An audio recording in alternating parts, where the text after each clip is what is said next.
अस्सलामुअलैकुम and welcome back to my channel learnings with Amna. Guys, आज का जो टॉपिक है वो बड़ा ही इंटरेस्टिंग होने जा रहा है।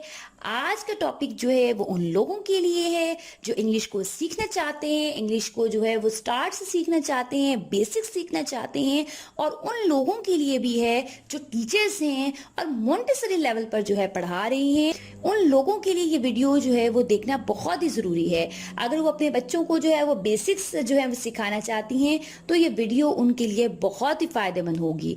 चलें देखते हैं कि इस वीडियो के आगे क्या होने वाला है। गाइस, सबसे पहले ये बात समझ लें कि इस किसको कहते हैं। इसका मतलब होता है, आर का मतलब होता है हैं।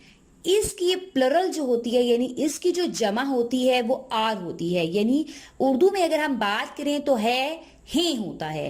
एक चीज के लिए है और ज्यादा के लिए है लग जाता है। ये अच्छी तरह से आपको कॉन्सेप्ट क्लियर होना चाहिए। अब आ जाएं डेमोस्ट्रेटिव प्रोनाउंस पर। ठीक है, डेमोस्ट्रेटिव प्रोनाउंस जो हैं वो कौन से हैं, मैं इसकी लिस्ट आपके सामने शेयर कर देती हूँ। दिस, दैट, दीज, दोस, ये सारे जो हैं ये डेमोस्ट्रेटिव प्रोनाउंस की कैटेगरी में आते हैं। गाइस, ये याद रख लें कि करीब की जब हम चीज की तरफ जो पॉइंट आउट करते हैं, इशारा करते हैं, तो करीब की चीज के लिए हम लगाते हैं दिस। ठीक है, और जब हम दूर की चीज की तरफ इशारा करते हैं तो उसके लिए हम लगाते हैं दैट। ठीक है, तो दिस की प्लुरल हुई दीज।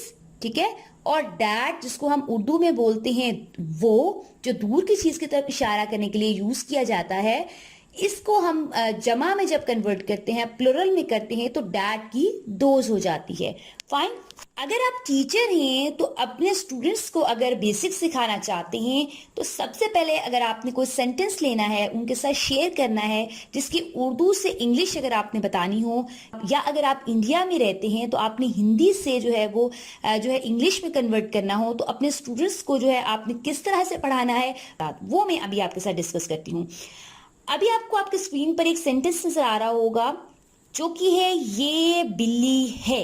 ठीक है, सबसे पहले आपने बच्चों को बताना है, अपने स्टूडेंट्स को बताना है कि ये की इंग्लिश क्या होती है। फर्स्ट जो है वो वर्ड देखा करें। ठीक है, ये की इंग्लिश हुई दिस। ठीक है, अब लास्ट देखें क्या है कि इंग्लिश मैंने आपको बताई इज होती है।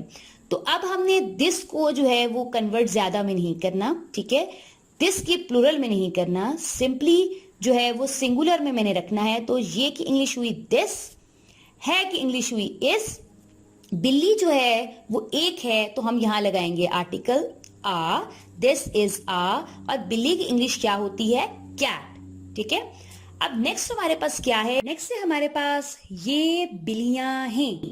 अब ज्यादा हो गई हैं तो आपने क्या करना है, दोबारा उनको बताना है, बेटा देखो फर्स्ट क्या है, फर्स्ट वर्ड हमारे पास है ये।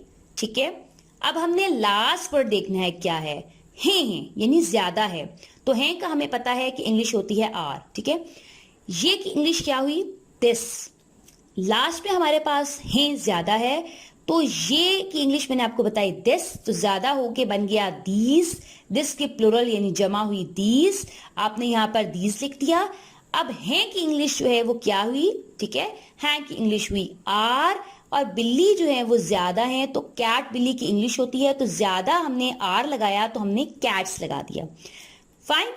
अब गाइस सीख लेते हैं वो को। ठीक है, अब वो को का कॉन्सेप्ट देने के लिए आपने स्टूडेंट्स को कैसे पढ़ाना है, सबसे पहले आपने जो है वो बोर्ड पे एक सेंटेंस लिखा, क्या, वो से रिलेटेड, वो बिल्ली है। सबसे पहले क्या करना है, पहला वाला वर्ड देखें क्या है वो, फिर आपने लास्ट वाला वर्ड देखना है क्या है।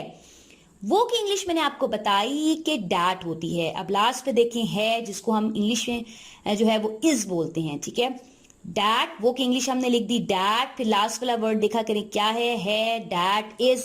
इसकी वजह से हमें पता चला कि बिल्ली जो है वो एक है, बिल्ली एक है, तो हमने लगा दिया कैट। क्या बना, वो बिल्ली है, दैट इज अ कैट। ठीक है, नेक्स्ट सेंटेंस आपने बोर्ड पर लिखना है, ऐसे बताना है, वो बिल्लियां हैं। सबसे पहले बताना है कि पहला लफ्ज क्या है, वो की इंग्लिश क्या होती है, दैट।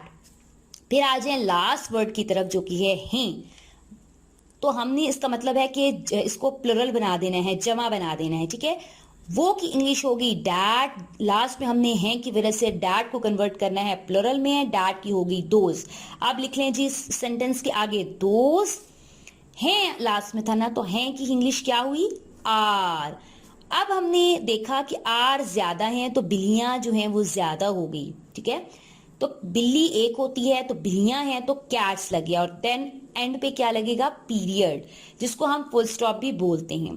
गाइस अपने बच्चों को ये कॉन्सेप्ट अच्छी तरह से देने के लिए मेरी वीडियो जो है इसको ज्यादा से ज्यादा शेयर करें, स्टूडेंट्स में भी शेयर करें और टीचर्स को भी शेयर करें, ताकि ज्यादा से ज्यादा नॉलेज को स्प्रेड किया जा सके। और लास्ट में आपका थैंक यू कहूंगी कि आपने मेरी वीडियो के लिए टाइम निकाला।